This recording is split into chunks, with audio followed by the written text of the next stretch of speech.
கருட புராணம் கூறும் 28 நரகங்களில் நாம் இப்போது பார்க்க இருக்கும் நரகத்தின் பெயர் ரௌரவம். ரௌரவம் என்பது கருட புராணத்தில் குறிப்பிடப்படும் மிகவும் பயங்கரமான நரகங்களில் ஒன்று. இது பொதுவாக மற்ற உயிர்களுக்கு கொடுமை செய்தவர்கள், வஞ்சகம் செய்து துன்பம் கொடுத்தவர்கள் அனுபவிக்கும் இடமாக கூறப்படுகிறது. ஒரு மனிதன் வாழ்நாளில் பலரை துன்புறுத்தி மிருகங்களையும் மனிதர்களையும் கொடுமைப்படுத்தி வாழ்ந்தான். மரணம் வந்ததும் அவனது ஆன்மாவை யமனின் தூதர்கள் யமலோகத்திற்கு அழைத்துச் சென்றனர். அங்கு சித்திரகுப்தர் அவன் செய்த பாவங்களை வாசித்தார். அப்போது யமன் கூறினார், இந்த மானிடன் பிறருக்கு பல கொடுமைகளை செய்தான், மிருகங்களை வதைத்தான், அவனை ரௌரவ நரகத்திற்கு அனுப்புங்கள். அந்த நரகம் முழு இருள் எரியும் நிலம். எங்கும் கத்தும் சத்தம், திடீரென பயங்கரமான உயிரினங்கள் தோன்றுகின்றன.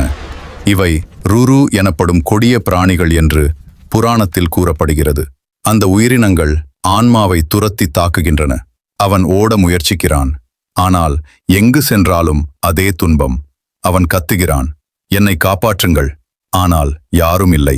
இது மனிதன் செய்த பாவங்களின் விளைவு என்று கூறப்படுகிறது. இதனை பகவான் ஸ்ரீ கிருஷ்ணர் கருடனிடம் கூறுகிறார். கருடா, மனிதன் பிறருக்கு கொடுமை செய்தால் அதே துன்பத்தை இந்த நரகத்தில் அனுபவிக்க வேண்டி வரும்.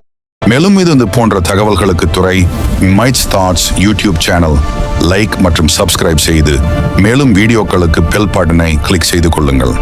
அடுத்த வீடியோவில் பார்க்கலாம். நன்றி.